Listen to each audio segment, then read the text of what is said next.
Hai guys, jadi di video kali ini tuh aku mau ceritain ke kalian bagaimana rahasia mendapatkan 2 digit sebagai lulusan SMA dan juga penghasilan dalam USD. Jadi di video ini aku akan menceritakan tentang tips and tricks dan juga kayak cara kalian bisa mendapatkan klien internasional.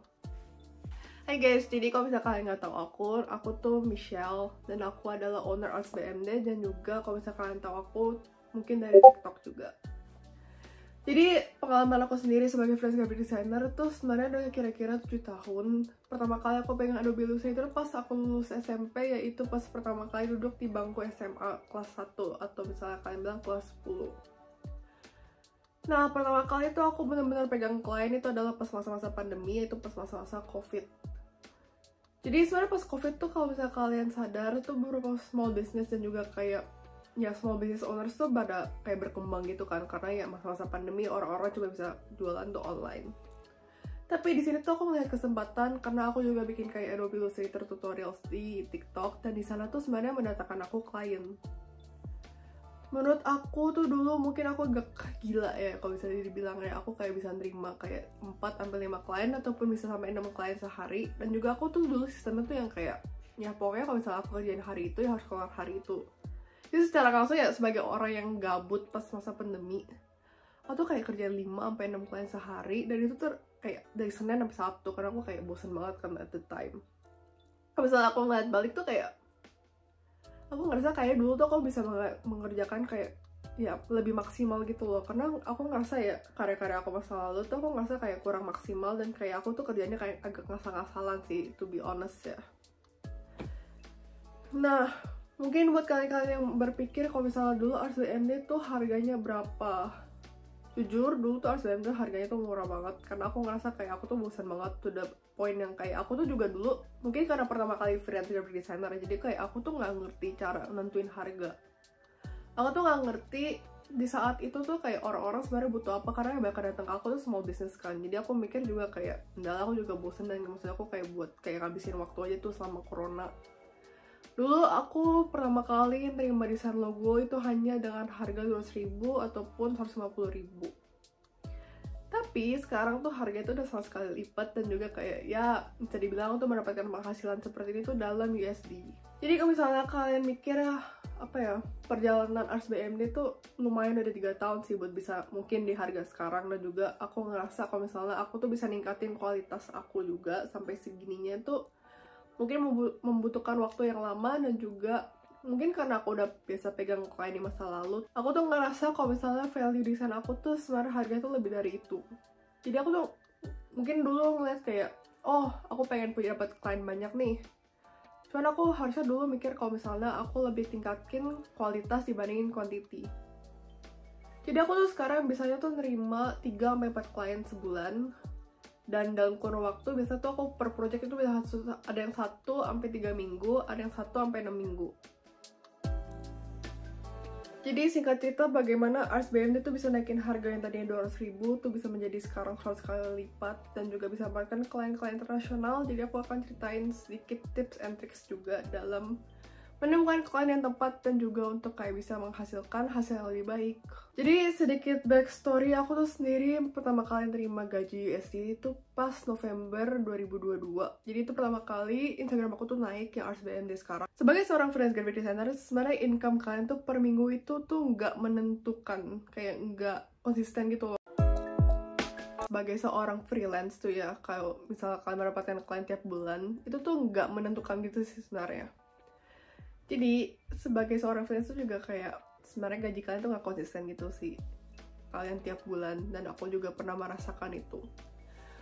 Nah di sini kalau kalian berpikir aku dapat klien tiap bulan tuh enggak, sebenarnya juga. Jadi aku tuh pertama kali dapat klien tuh Oktober sampai Desember 2022. Ini tuh kayak tahun lalu ya. Tapi Januari sampai Juni 2023 tuh aku gak dapat klien sama sekali.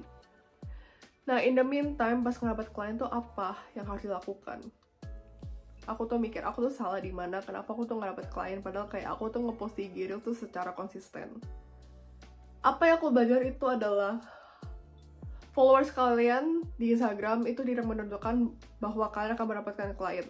bahwa kayak mungkin kalian ngeliatin Instagram kalian kayak followers itu naik, itu tuh biar dapat klien, tuh sebenarnya enggak. Aku tuh lebih ngepost kayak portfolio aku di Instagram biar aku di notice sama klien luar. Aku tuh coba bandingin account aku dengan kayak account yang dari luar negeri gitu, yang kayak misalnya orang-orang yang udah biasa lama di agency tersebut, kayak misalnya udah bikin freelance design account sendiri lah dalam waktu yang kurun lama, lebih lama daripada aku. Yang aku notice tuh mereka tuh kalau ngepost tuh pakai mockups. Jadi mockups tuh sebenarnya tuh kayak sebuah produk biar kayak klien kalian tuh bisa memvisualisasikan brand mereka dalam bentuk sebuah presentasi. Nah, aku tuh dulu tuh nggak pernah belajar yang kayak cara bikin seamless carousel gitu kan. Jadi aku tuh mulai bandingin account aku dengan kayak account lain dan cari kesalahan aku tuh di mana di saat Januari sampai Juni tuh aku nggak dapet klien. Sedih, iya. Tapi aku sadar tuh bahwa kayak aku tuh harus gimana biar kayak ningkatin kualitas Ars BMD.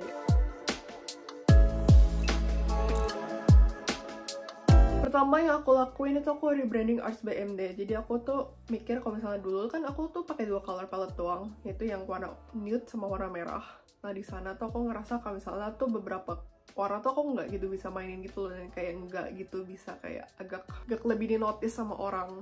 Jadi aku tuh sebenarnya selama Januari sampai Juni aku ngedapat klien itu tuh aku kumpulin portfolio. Jadi itu aku beberapa kayak kan aku udah sering bikin project itu kan kayak pas masa-masa pandemi. Pas masa-masa pandemi itu aku kayak nge-rebranding dan juga nge-repackaging beberapa karya yang aku lakuin, dan di sana tuh mendatangkan aku beberapa klien dari Juni.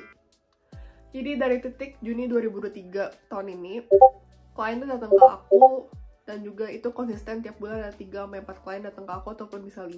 Aku selalu kayak maksimalin, pokoknya klien tuh harus 3-4, gak bisa lebih. Kenapa? Buat kalian yang mikir kalau misalnya ya aku kasih harga murah tapi yang penting klien aku banyak tuh salah. Karena di sini tuh kalau misalnya kalian udah di kayak komunitas nasional gitu ya, banyak banget kalian tuh compete sama orang lain yang emang udah lama di sana gitu loh. Dan di sini tuh kayak kalian tuh diuji kompeten kalian untuk mengerjakan kayak project klien yang kayak mungkin belum tentu kayak kalian bisa lakuin dalam waktu hanya 1-3 minggu, tapi bisa lebih. Aku belajar di sini kalau misalnya selama ini tuh branding itu tuh nggak harga 200.000, dan juga karena branding itu sebenarnya memakan waktu kan. Tapi kalau misalnya secara langsung kita tuh nggak sadar kalau misalnya kita tuh bikin logo hanya sebuah logo gitu dulu pas masa-masa pandemi. Tapi secara nggak langsung tuh sebenarnya ya logo itu bukan branding, dan juga branding itu tuh terbentuk dari sebuah logo dan juga nggak cuma sebuah logo. Ngomongnya gimana ya, kayak sebuah branding itu seluruh brand gitu loh. Jadi kalian mikirnya kayak oh klien gue cuman pengen sebuah logo tuh nggak bisa. Aku tuh belajar di sini bahwa sebuah logo itu tuh kayak kalau misalnya kalian bikin tuh nggak boleh sebuah logo doang. Jadi sebenarnya kalau misalnya kalian mau menentukan harga, itu tuh pas kalian kerjain branding tuh kalian catat berapa jam. Jadi di luar tuh biasanya kalau misalnya kayak kalian pengen menentukan harga branding kalian tuh biasanya dikaliin per jam. Jadi misalnya berapa dolar per jam dikaliin ya jam kalian kerja gitu. Jadi itu adalah hasil dari branding dan juga misalnya kayak price kalian gitu. Jadi brief design itu apa ya? Brief design itu tuh jadi beberapa brief account seperti ini, ya ini semua. Itu tuh biasanya ngadain kayak kompetisi weekly gitu. Jadi di kompetisi ini tuh kalau misalnya kalian menang, itu dapat exposure. Karena kan followers mereka tuh udah lumayan juga kan. Jadi kayak kalian tuh lumayan mendapatkan exposure dari mereka, dan juga kayak ya beberapa orang akan follow kalian karena mereka tuh suka style desain kalian gitu loh. Jadi manfaatnya tuh apa? Jadi pertama tuh exposure. Jadi kalau misalnya kalian menang, kan bakalan di-post Instagram mereka seperti aku tadi bilang gitu. Nah, di sini tuh bakalan beberapa klien tuh juga follow this account karena mereka tuh pengen lihat specifically kayak style desain yang kalian bikin gitu. Jadi kayak style-style desain yang emang mereka suka tuh pasti mereka tuh kontak kalian gitu, nggak mungkin enggak gitu. Kedua, portfolio. Jadi ini menurut aku yang paling penting sih, karena sebenarnya kalau misalnya kalian pakai portfolio sendiri, tuh sebenarnya bisa juga. Tapi menurut kalian kalau misalnya kalian bilang ini fake brief, itu hanya palsu, logo palsu, aslinya tuh enggak. Jadi fake brief sendiri ini tuh orang-orang tuh ya klien kalian tuh nggak bakalan nanya kayak apa pas kalian bikin proses logo ini tuh gimana, misalnya ini beneran klien asli. Mereka tuh nggak mungkin nanya kayak gitu karena ya mereka juga nggak tahu gitu loh kalau misalnya itu kayak fake brief gitu, karena ya yang mereka itu hanya logo dan juga kayak ads-ons. Jadi ads-on ini tuh biasanya kalau misalnya kalian bikin kayak fake brief gitu, biasanya tuh juga ada yang kayak kalian harus bikin sosmed, harus bikin menu desain, harus bikin packaging desain. Jadi secara langsung tuh kalian ngerjain semua branding secara keseluruhan gitu pas kerjain ini. Jadi kayak ya portfolio kalian tuh kekumpul gitu loh dari this brief. Nah, kalau misalnya kalian masih mikir brief design tuh emang bisa masuk ke portfolio, bisa kok, karena kayak kalian kan emang bikin itu dari nol, dan maksudnya pure emang desain kalian.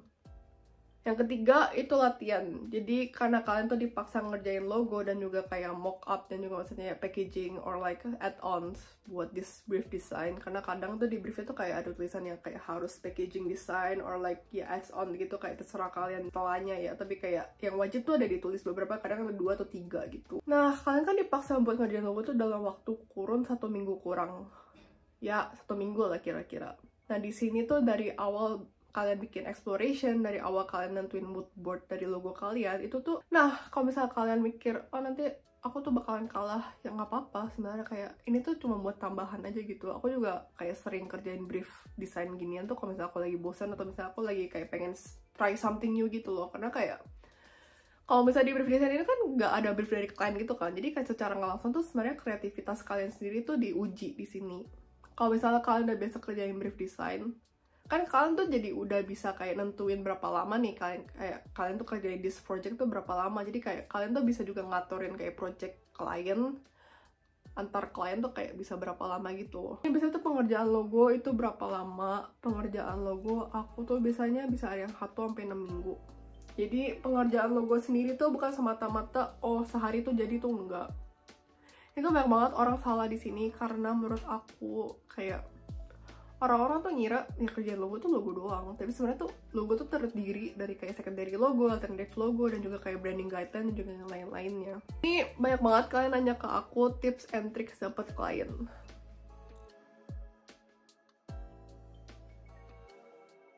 Tips and tricks dapet klien pertama itu adalah portfolio.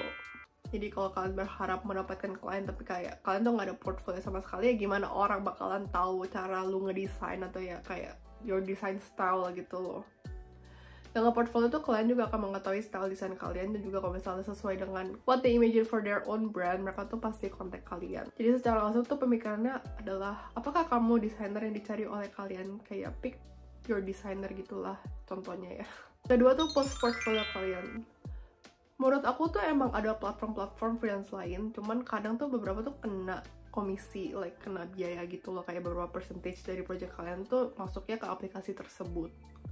Kalau di Instagram tuh menurut aku tuh lebih pure emang 100% keuntungan buat kalian, dan juga di sini tuh kayak kalian tuh bisa ngebentuk komunitas desain sendiri dan juga kayak bisa ngeliatin desainer-desainer lain, karena sekarang tuh banyak banget freelance di Instagram.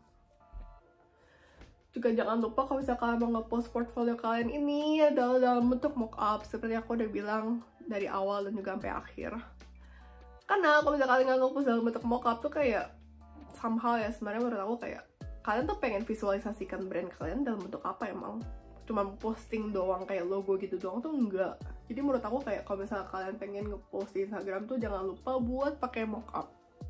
Nih buat kalian-kalian yang mungkin emang takut buat nge-post, tapi kalau misalnya kalian nggak nge-post, siapa sih yang nggak akan ngeliat karya kalian? Kalian kalau misalnya pengen cari klien ya nge-post gitu loh, karena kayak menurut aku ya nggak ada yang bakal ngehujat kalian di Instagram atau bilang kayak desain kalian jelek, tapi kayak kalian tuh bisa jadi ngebandingin gitu loh. Kalau misalnya di brief design tuh kayak kalau misalnya kalian nggak menang, kalian bisa ngebandingin karya kalian dengan yang menang tuh sejauh apa bedanya, dan kayak kalian tuh coba buat kayak ya belajar sendiri, improve sendiri gitu loh. Yang ketiga itu adalah portfolio dalam bentuk mockup. Mungkin kayak yang biasanya bikin PDF gitu ya, buat bikin kayak compile portfolio dan juga maksudnya buat apply kerja. Di freelance tuh ada yang namanya seamless carousel. Jadi seamless carousel ini tuh biasanya kayak terbentuk dari 4 atau kayak 1-4 mockup gitu yang dalam bentuk IG post yang kayak berlanjutan gitu, kayak bakalan kayak sepanjang inilah. Ya kira-kira 4 post Instagram gitu loh. Nah di sini kalau misalnya kalian pengen start your own design account, I recommend you guys to make those seamless carousel. Jadi seamless carousel ini tuh sangat-sangat kepake dan juga kayak semua hampir every freelance graphic designer tuh pakai. Yang keempat itu membangun koneksi yang baik dengan klien kalian. Jadi buat kalian-kalian yang nanya, aku tuh nggak cuma kerja sendiri, jadi aku tuh juga ada kerja sama agency UK dan juga agency US. Jadi ada yang beberapa tuh bayar aku per jam dan juga ada beberapa yang bayar aku tuh per project. Kalau emang mereka suka sama desain kalian tuh jadi hitungannya tuh kayak freelance di agency mereka, dan maksudnya kayak those agencies tuh kayak budget itu gede, kayak literally kayak gede, kayak bisa kayak 4 digit dalam USD gitu loh.